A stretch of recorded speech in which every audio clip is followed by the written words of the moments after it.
Hi everyone, hope you all are doing great. Today I will be covering how I make granny squares. But as there are many granny square patterns, I will be covering a very basic one which should be perfect for beginners.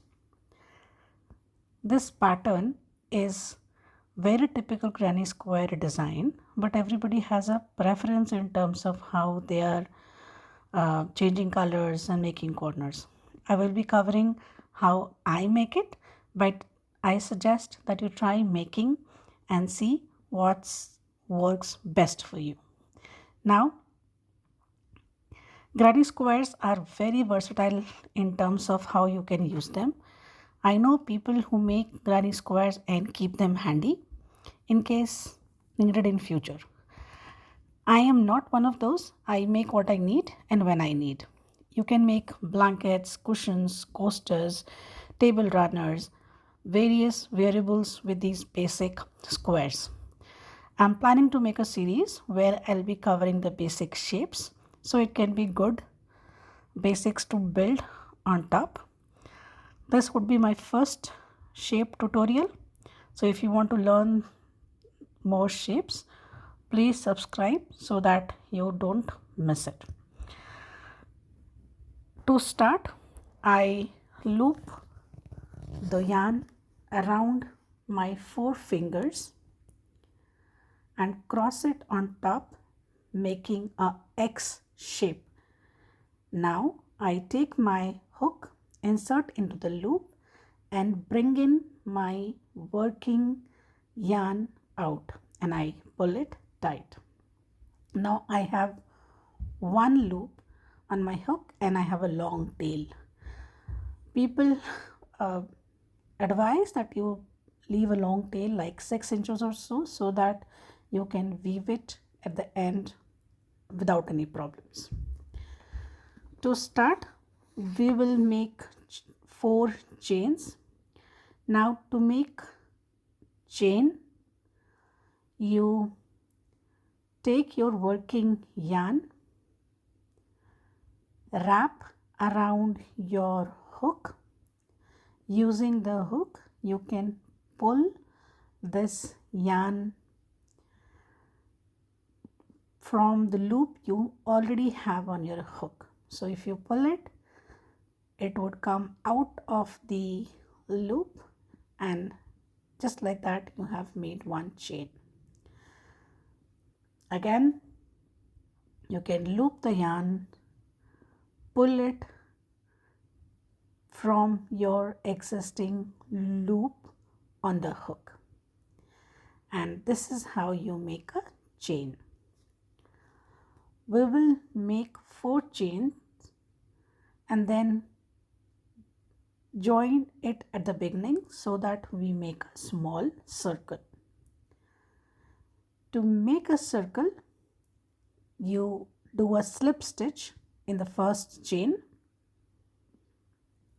I'll also explain how that slip stitch is made, but now I am completing my set of 4 chains. Here on the hook I have 4 chains.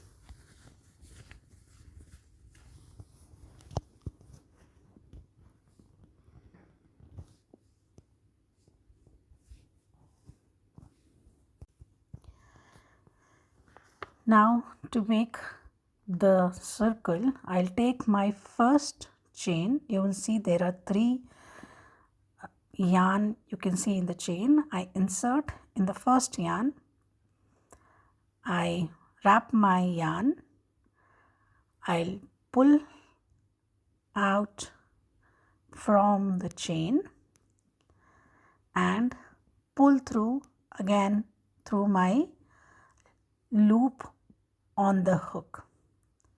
This is called a slip stitch because you are making a new loop on the hook but just slipping through the existing hook. You are not making any stitch. It's just a slip stitch which connects, and as you see there is a small circle which we have made by combining the last chain and the first chain. Now I'm making 2 chains, which would give me a height to make more stitches in the circle. Now I'm going to make a double crochet in this circle. To make the double crochet, it's a very simple stitch, a very basic stitch. You yarn over, insert the hook in the circle, again yarn over, and you get that hook from the circle, yarn over and pull through first 2 loops on your hook, and again yarn over, pull through 2. Now you have created the first double crochet in your circle. I'll explain once again. Before we go there, if you see the first 2 chain, they just give us a height for our double crochet. It is not counted as a stitch. Now in the same space we will make another double crochet, yarn over, hook in the circle, yarn over, pull through from the circle, yarn over, pull through 2 loops, yarn over, pull through 2 loops.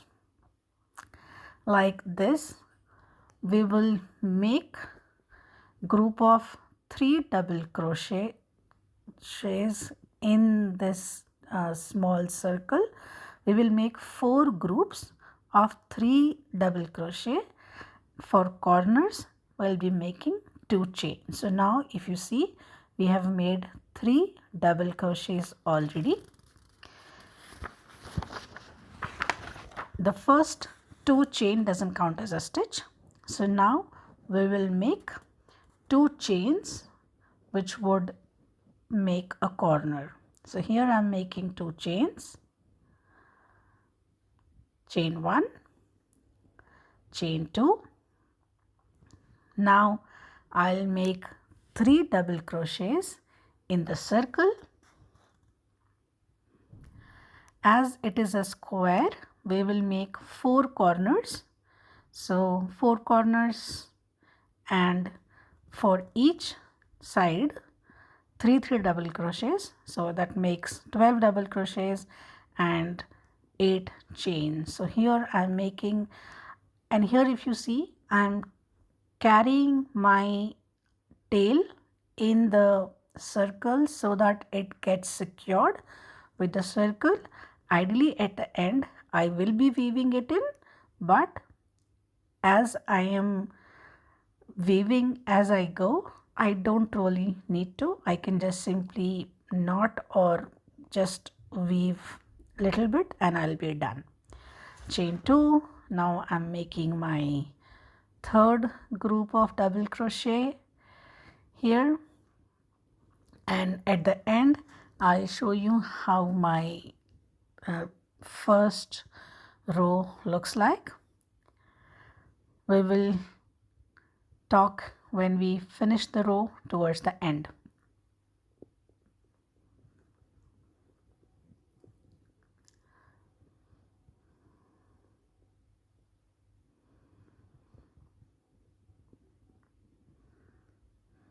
So this is my last double crochet. Now to finish, this is my last corner, chain 2. Now I have to attach this at the beginning of my row. Now the first 2 chain doesn't count as a stitch, so I have to attach the top of the double crochet where you see this V. That is my top of the double crochet. I have to insert my hook in this V chain and pull through, and then pull through because it's a slip stitch. Now if you see, my first row is completed. I have 4 corners I have 4 sides. It doesn't look much, but as we progress, we will see it will have 4 sides, 4 equal sides and 4 corners.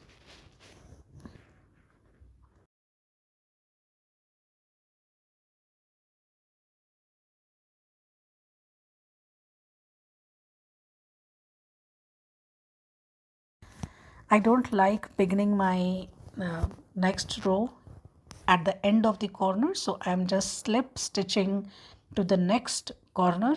Here I will make 2 chains to start the next row, and then my double crochet will follow. So here I make 2 chains,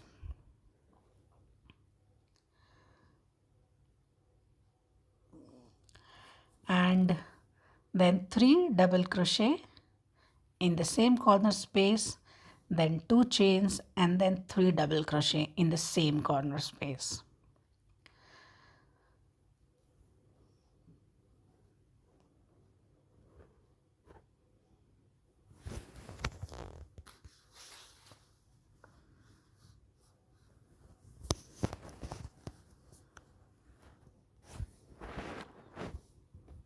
Sometimes you don't get enough space in the corner, then you have to just wiggle it so that you have enough space.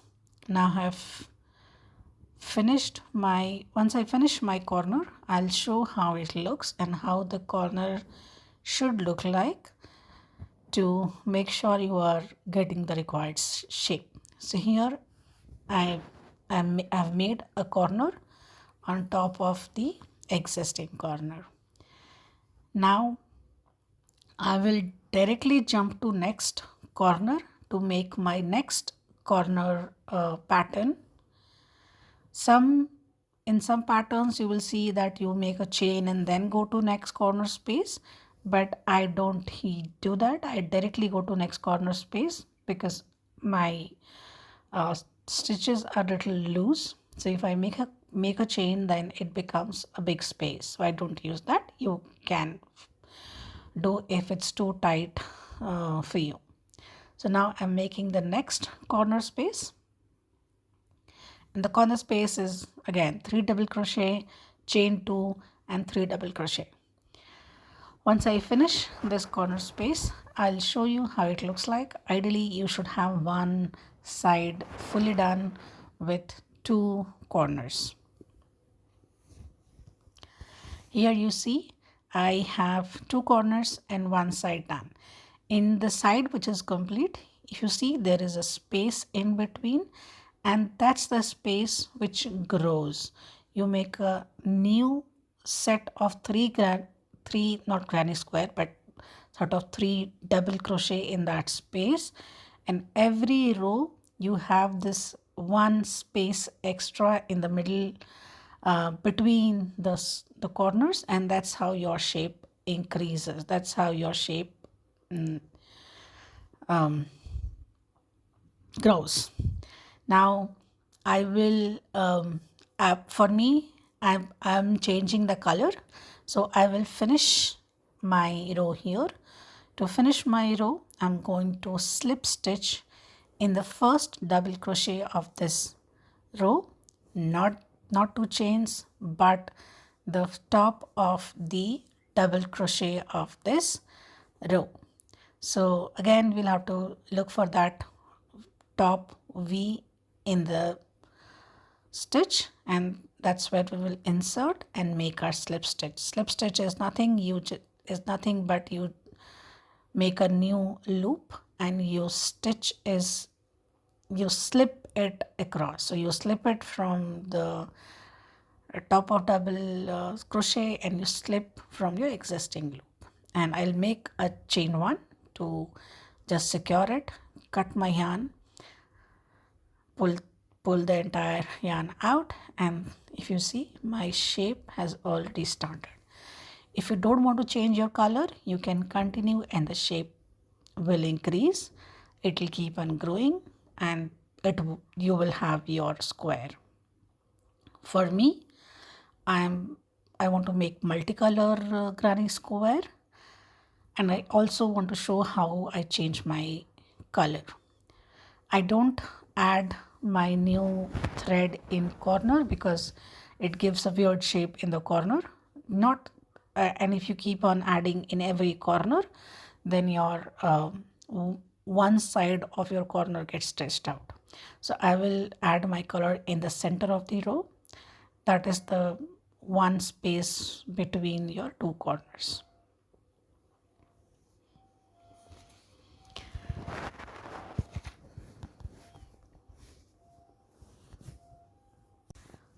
So I'm taking a new color for me. Like I said, I start in middle of the row. I'll insert my hook in that space which is there between the two corners. I'll take my new yarn. I'll again leave a long tail to help me weave in at the end. I just loop it across, come out of that space, and I make a chain stitch at the top. So I'll again show, I'll insert my hook in that space. I loop around the new yarn. I just pull through in the space. It gives me a loose loop. I loop once again and pull through. It gives me a connection, and then I make two chains to start my next row. Now, like I mentioned before, in this space which we create in every row, we make 3 double crochets. So I'm going to make a 3 double crochet, making sure my tail behind my work gets tucked in with my double crochet. So like yarn over and then insert your hook in that same space where we joined the yarn over, insert the hook, again yarn over, again tuck in the tail which you have from beginning in the stitch. You bring it out, yarn over, pull through 2, yarn over and pull through 2. This is how you make a double crochet, by tucking in the tail. This secures your thread, it's not going to go anywhere. Yarn over, again we are making a double crochet, and we'll make 3 double crochets, and this is how we make the side. Now with this we will jump to the corner space, and we will follow our corner pattern, which is 3 double crochet, chain 2, 3 double crochets.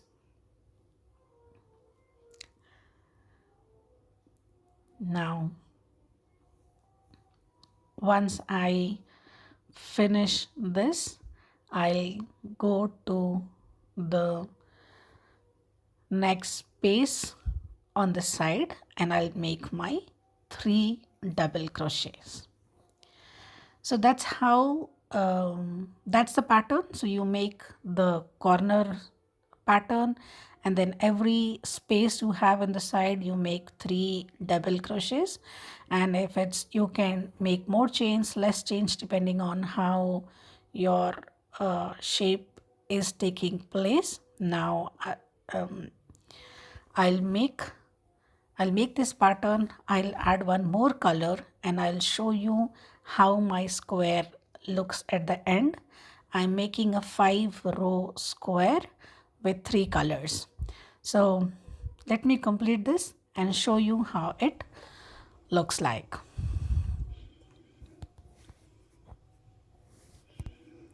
Here is the final square which I have just made. Hope this was useful, and please comment if you have any question. I'll be happy to help. Please subscribe. It gives me motivation to make such tutorials. Like it if you enjoyed this, and if you didn't, please leave comments so that I can improve. Thanks, and have a great day.